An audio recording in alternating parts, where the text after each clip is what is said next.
Welcome, everybody, to another edition of Keep the Line Moving, the podcast designed to talk about leadership, life, and inspiration. I am your host, Chris Gargano, and our topic this week is Cura Personalis, the spirit of care for the individual. That is part of the mission statement of Cristo Rey High School in New York City, Harlem to be specific. Today, you're going to meet the president, Dan Dougherty. He will tell you how he became aware that education was his calling, the exact moment. We will also talk about the mission statement of Cristo Rey, which includes this paragraph. We serve students of all faiths who have demonstrated the potential and motivation to achieve success and who do not have the educational background or financial means to attend another private college prep school. Dan will explain their internship program. He will tell us stories that he has had interactions with the students that are so powerful, you do not want to miss them. And he talks about a Jackie Robinson quote that is the guiding principle of Cristo Rey. Our conversation begins now with Dan Dougherty. All right, Dan, it's great to see you. You are sitting in an institution that does great work for the community. Tell us, Dan, first of all, how are you doing? And then what is it like to come into work every day with a wonderful purpose? Thanks, Chris. It's really good to talk to you again. So Cristo Rey New York High School is located in East Harlem in New York City. And we get the privilege of working with some absolutely amazing kids. Cristo Rey had its origins in a neighborhood called Pilsen in Chicago. So if you know Pilsen, it's a neighborhood that has largely been inhabited by families of Mexican heritage, a lot of immigrants. And back in the early 90s, there was a Jesuit priest and his lay colleagues who said, we really need to do something for the families who live in Pilsen. And so they sent out one of their colleagues to go door to door and talk to folks. And they found out that what the families wanted was a school. And the schools that were in the neighborhood weren't really serving the children very well. And the schools that were traditional independent schools couldn't give enough financial aid to make it affordable. And so the idea of having this school for families with very limited financial resources was born.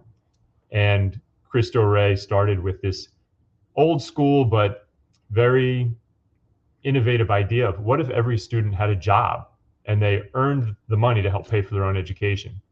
And they approached businesses in Chicago.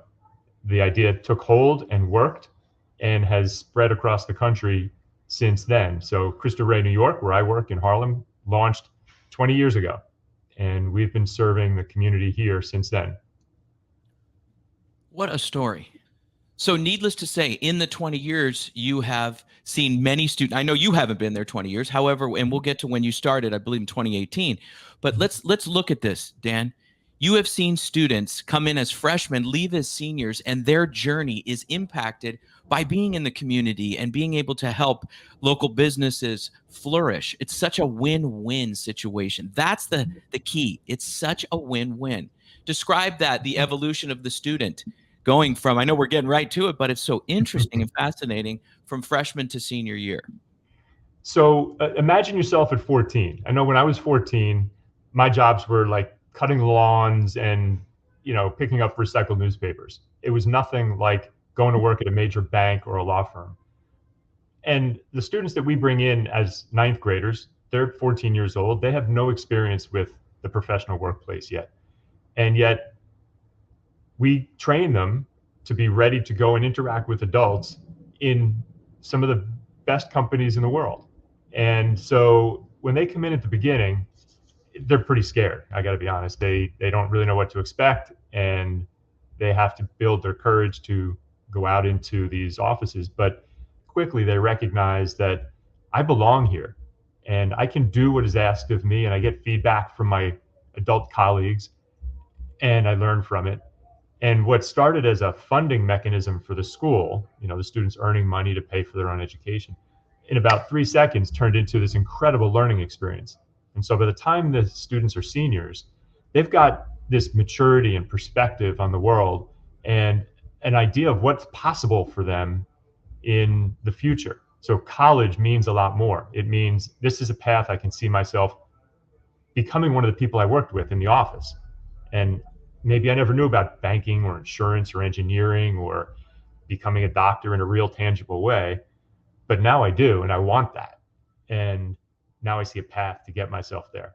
And then from the company perspective, they're bringing in their potential future colleagues in finding access to a workforce that they don't typically see and that they really want to have, because the more diverse the group, the stronger the decision making and the better the product. And diverse can mean so many things, different ethnicities, economic backgrounds, but also, Dan, age. You Mm-hmm. mentioned a 14-year-old freshman, 15, 16, 17. That is our future. Those Mm-hmm. are our future leaders, and their perspective is valuable. So I bet you, I would assume, that the companies and their folks are learning from your students. Mm-hmm. I think they are. Some of the best stories I've heard are when employees at the companies who supervise the students say to me things like, I see my job in a whole different light because I see it through the eyes of the Cristo Rey student. Seeing these students who are coming in, they give me motivation and energy and insight about how the next generation is looking at the world, and also an awareness of their own role in shaping that future, both for their company and for these individual students that they're mentoring. And I think that brings people to get a great sense of purpose and a broader perspective on what their work really is. So, Dan, we jumped right into this conversation about the mission and purpose of Cristo Rey High School, and you're the president, obviously, of that. But before we get to that, I Mm-hmm. love that photo over your left shoulder. That is Jackie Robinson. Mm-hmm. I'm a major fan. I wish I was alive to see him play. Breaking the color barrier, Brooklyn Dodgers, UCLA. But you tell me why he's so prominently featured in your office at Mm-hmm. Cristo Rey. Well, I'm glad we share that appreciation for Jackie Robinson, because I love all the things about him that you just named. But the reason I have the picture there is because there's a quote that's attributed to Jackie Robinson that I just love, and I use it all the time with the students. The quote is this: "Life is not important except in the impact it has on other lives." So life is not important except in the impact it has on other lives. Now, we can probably quibble philosophically about whether life has inherent value. I think it does. But the reason I use it with the students all the time is that it highlights Jackie's perspective on mission and purpose in the world. That we're not here to aggregate things for ourselves and promote ourselves, but really it's about looking outward and seeing what we can do to influence positively other people in the world. And so every year, like at most schools, we have orientation for our students. And at the beginning of freshman orientation with the newest kids who come in, I take that picture with me down to the assembly, and I hold it up and I say, "All right, who's this?" And they'll put their hand up and say, "Oh, it's Jackie Robinson." And I say, "Well, why is that important?" And they always come up with "broke the color barrier," which is perfectly good. And then I describe this quote that I think is really important. And I put in front of them, I want you to consider not what Cristo Rey or you will do for yourself, but what you are going to be able to do to positively impact other people's lives. And the first look is usually, "Oh, well, who am I? I'm just a 14-year-old. I can't influence anybody." And I try to point out to them, like, you've got 100 other students in the room. You can influence them positively. You can help each other. You got teachers who care about you, and your responsiveness to the lessons influences positively what happens in the classroom. When you go to work, little that you believe right now, you're going to positively influence that company. You're going to bring something that is your gift that they don't have to that company. And I hopefully start to get them to open their eyes to the idea of, wow, I can be a positive force in this world, maybe sooner than I really think. So you will have a 14, 15-year-old student sitting across from you, and you will get into that conversation about Jackie Robinson. Can you tell, in your experience in education, when they get that concept of that Jackie said, the quote, about helping the world and those around you? Can you tell when they get it? Can you tell when they kind of get it? And can you tell when they don't get it? And how do you handle all three scenarios? Hmm. That's bringing up a lot of good memories, honestly. At least the ones where they get it, because and I would say it probably doesn't happen in the meeting necessarily, because I don't give myself that much credit to be that influential in the moment. But it happens a lot when you see the way the students act outside after the meeting. So I'll give you one example. This was very meaningful personally. In 2019, my dad passed away, and I missed a few days of school for his funeral services and all that. And a tap on my office door when I was back in the school, and this young woman came in. She was a junior at Notre Dame now, as a matter of fact, and she had never been in the office before. She came in and she introduced herself and she said, "Hi, I'm coming in to check on you." I was sort of just stunned. I said, "That's really nice, Chanel, but what made you think to do that?" "Well, we don't all experience the loss of a parent, but we all know sadness in some way or another. And so I thought it would probably be good if I came and checked in on how you were doing." This is a junior in high school who's coming to check on the president of the school, who she really doesn't know personally, but she's willing to extend herself in that kind of a compassionate, understanding way. And we had a nice conversation. And then she said, "Thanks. I'm glad I was able to talk with you. I'll come back sometime in the future and check again." And she did. Like, she followed through. She brought one of her friends and checked in again. I was so moved by that. I think that's an amazing example of how students get it when you ask about whether they can have a positive influence on the world. Simple human interaction like that with a maturity that just blew me away. That's one of the best stories that has been said and told on this podcast. So I compliment you and I compliment that student. My goodness. That's incredible. That is awesome, Dan. So let's dive into the core mission of Cristo Rey. And I've got it right here and I could read it. Mm-hmm. I want to hear it from the president, and that's you. What is the mission every day when you walk into your office? Really simply, present opportunities where they don't exist.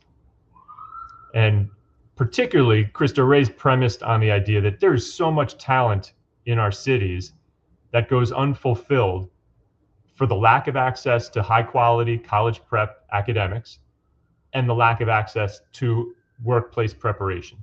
And we can do something about that. We can provide a high quality curriculum, and we can make these connections to companies so that these amazing students who have determination and willpower and intellectual gifts and character traits can fulfill the potential that they should, and they can contribute to our society meaningfully. So that's really the mission. When you get into the details, we want to serve the students who have the greatest need for those opportunities, meaning the least financial resources. And there are a lot of schools, and there's financial aid to help make some of them affordable, but there are many more students than there are financial aid dollars and great school opportunities. And so we need to change that. It's just not just that great talent goes wasted because of the lack of good education. So that's first. And then this opportunity to prepare them for the workplace helps make the school run, but also makes their lives meaningful in the long term, because now they see what the potential future could be. And so that's where the corporate work study program comes in, and getting every student matched with a company to get work experience from the beginning of freshman year right through senior year. The big picture goal, I'm going to share something with you that the founder from the beginning, this guy named Father John Foley, wrote after reflecting on his years of this work. He wrote something called the Cristo Rey Credo, and that's shared across all the network. And a couple of excerpts I think will just knock your socks off. So our mission is to not merely make things slightly better, but to effect transformational change at every level. At Cristo Rey, no one has ever taught that we should be content with doing something small. May we have faith in a dream so ambitious as to border on the delusional. I mean, how delusional would they have thought he was back in Chicago saying, sure, take teenagers into your company. They can do this. But they can't. May our hope be so outrageously bold, we're afraid people would laugh at us if they knew what we hoped for.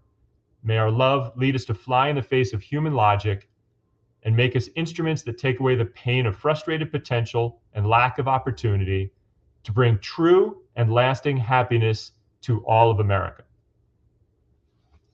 No small thing, right? In New York terms, we say transform the world. Piece of cake. I love that. Okay, so let's take that to the granular level. You did a nice job explaining the true core and heart of Cristo Rey and its mission. Let's take it granular, though. You're sitting across from the parents of an incoming freshman, and they're on the fence. They're not. They don't know. None of us would, right? We're all trying to learn and do what's best for our children. So how do you present all of that? Do you have case studies? I need to know. That's interesting to me, how somebody can be presented the values, the core, and the end results, hopefully, that the student, their son or daughter, will get in the 4 years spent at Cristo Rey. So our students are usually the best representatives anyway. So we always put them front and center at application events and at open houses when potential incoming students are here, or when potential corporate partners are visiting. We have students help take them around, because people have a concept of what a teenager should look like or will look like, and our students always far surpass that. People who are kind of data driven, we talk about some college matriculation results and college completion results. So it's pretty sad, but for students who come from the background that our students come from, the percentage at which they enroll in college is less than 50%. Cristo Rey alums, they finish senior year, they graduate, and they go on to four-year colleges at 100% rate. Every kid who graduates from Cristo Rey gets admitted to a four-year school. That's twice the national average. So that opens some people's eyes. And then we say, but you know what? Just going to college isn't really going to change a person's life trajectory. And this is unfamiliar ground for most of our families, because our students will by and large be the first generation to go to college. And so we say to them, look, when a Cristo Rey New York student goes to college, they're 5 times more likely to earn their degree than a student from the same background across the country. And then you say things like, the difference between having a college degree and not is about $1 million in lifetime earnings. It's a hugely more likely scenario for them to have a professional job that can sustain their family. The families understand that. Students see that as, oh, this is a possible future for me. This is going to change the life of my whole family. That's a great way of presenting your school and the benefits from attending. So Dan, how did you get here? How did you get to be the president of Cristo Rey?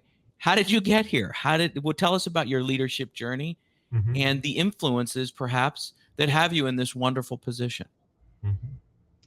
Well, I think there are a few significant things that weren't evident perhaps at the time, but in retrospect probably were significant turning points. So when I was in college, one of my summer jobs was working at a camp that allowed students from the Lower East Side of Manhattan to spend 7 weeks in Lake Placid, New York. And the students who were at this camp were very similar to the students that Cristo Rey serves. And so I spent the summer working at that camp and really became enamored with the influence that organizations like this can have on the lives of people who go through them. So that was one thing. And I sort of filed it away and thought, all right, that was a nice experience. I graduated from school, and my first job was at Bristol Myers Squibb, a pharmaceutical company, great company. I was in sort of a management training program, and then I was in a field sales job. And it was a great job on paper, but I was coaching grammar school basketball as a volunteer. And I found myself driving around from one doctor's office to the next, trying to sell antibiotics, thinking more about how do I get that kid to shoot better? And how do I get these kids to learn the plays better? And there was one particular kid, his name was Christopher, as it turns out. He was the sort of typical, kind of pudgy sixth grader who would play basketball because all the other boys in the class were playing too. It wasn't really his thing. But Chris would run faster when I would tell him he was running fast, even though he was running slow. And then he would run slower when I would yell at him to run faster. And I thought to myself, now this is an interesting motivational experience. Why does this kid react this way and this other player reacts the opposite way?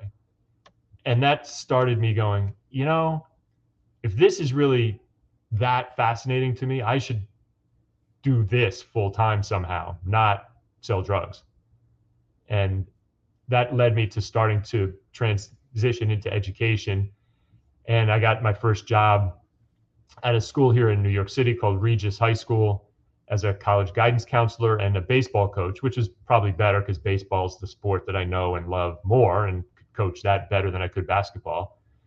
Then I became the dean of students, and Cristo Rey New York was founded while I was working at Regis. So I was aware of Cristo Rey's beginnings because I knew the first principle and I understood the mission of the place, and I've always found it very intriguing. So then my next job was actually in a central office for Jesuit schools in the New York region. And as part of that job, I served as a trustee for Cristo Rey New York. So I really got to know the school directly from a perspective of the board. And then the president at Cristo Rey finished his term in 2018, and I was really enthused for the opportunity to come uptown, and I was privileged enough to be offered the position. I really appreciate when people's hearts and their purpose match who they are. In my assessment, who the heck am I? But I'm somebody who's been on the planet for a while, so I can assess. Yours, in my opinion, are so aligned. And that's such a compliment to you that who you are as a person really matches your mission and work, if I may. Do you feel that way, Dan? Well, thanks for the compliment. I'd like to aspire to that anyway.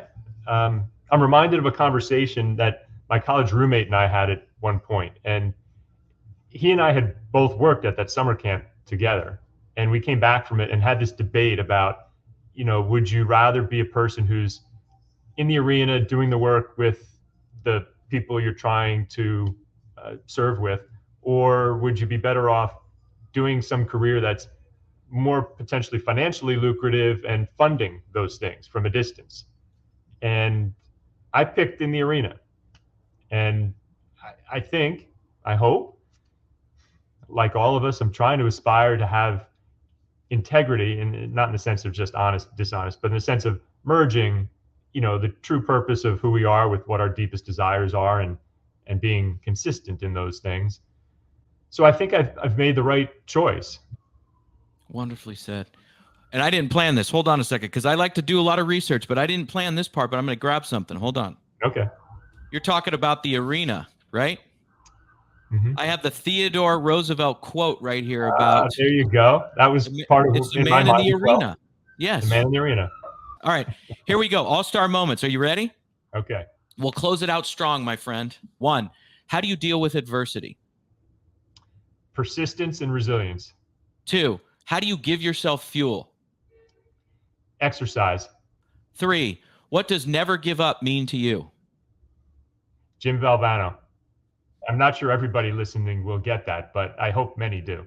Oh my gosh, then they need to go Google it, go to YouTube, NC State, and that's just the tip of the iceberg on him. Yeah. 4, what is the value of collaboration?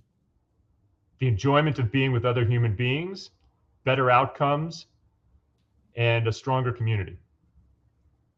5, hiring people. What do you look for in an ideal candidate? You're getting me at a time when hiring in education has been particularly tough. So the quippy part of me wants to say breathing and showing up on time. But in all honesty, what it means, especially in our work, passion for the mission, dedication to work hard, openness to growth. Jeez. 6, describe yourself as a leader in one sentence. I'm a coach. 7, manager versus leader. What is the difference? Vision. And I don't really like the vision word very much, but you got to have an idea that's bigger than just today's efforts. 8, and here's the bonus question for Dan Dougherty.